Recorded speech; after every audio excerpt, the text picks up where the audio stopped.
ராகுனுடைய நட்சத்திரத்துல பிறந்திருக்கிறீங்க. ராகுவை பொறுத்த வரைக்கும் 3 நட்சத்திரங்கள் ராகுனுடைய நட்சத்திரங்கள். இப்ப ராகு நட்சத்திரத்துல பிறந்தவர்களுடைய வாழ்க்கை தசை பயணம் எப்படி இருக்கும்? முதல்ல திருவாதிரை, சுவாதி, சதயம், இது 3மே ராகுனுடைய நட்சத்திரம். திருவாதிரை மிதுனத்துல இருக்கும், சுவாதி நட்சத்திரம் துலாத்துல இருக்கும், அது போல சதய நட்சத்திரம் கும்பத்துல இருக்கும். அப்ப திருவாதிரை, சுவாதி, சதயம் இது 3மே ராகுனுடைய நட்சத்திரம். இதுல பிறந்தவர்களுடைய தசை பயணம் எப்படி இருக்கும்? ஆரம்ப தசை ராகு தசை, பிறகு 16 வருட குருமகா தசை நடக்கும். முதல்ல ராகு தசை 18 வருஷம். இந்த 18 வருடம் நீங்க பிறந்த பாதத்தின் அடிப்படையில மாறுபடும். அப்ப குழந்தையில ராகு தசையில பிறகு பிறகு குரு தசை நடக்கும் ஒரு 16 வருஷம். குரு தசையை முடித்த பிறகு சனி தசை ஒரு 19 வருடம்.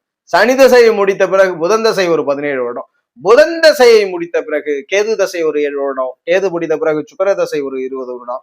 20 வருட சுக்கர தசை முடிந்த பிறகு சூரியன் 6 வருடம், சந்திரன் 10 வருடம். இதன் பிறகும் ஆதிபத்திய வலுக்கள் இருக்கும் பொழுது தசாப்சப்படி கடைசியாக செவ்வாயினுடைய மகாதசை ஒரு 7 வருடம். இதன் பிறகும் உங்களுக்கு பிரபஞ்சத்தில் ஆயுள் கொடுக்கப்பட்டால் மறுபடியும் சைக்கிள் ஆகும். மறுபடியும் ஜாதகருக்கு 7 வருட செவ்வாதசை முடிஞ்ச பிறகு ராகு தசை 18 வருஷம், குரு தசை ஒரு 16 வருஷம்னு இந்த சைக்கிள் ஆனது கண்டினியூ ஆகும். இப்படித்தான் ராகுனுடைய நட்சத்திரத்தில் பிறந்தவருடைய தசைகள் அமையும். முதல் தசையாக ராகு, 2 குரு, 3 சனி என்று வரிசையாக நாம் சொன்ன இந்த கூற்றுகளின்படி ராகுனுடைய நட்சத்திரத்தில் பிறந்தவருக்கு தசை பயன்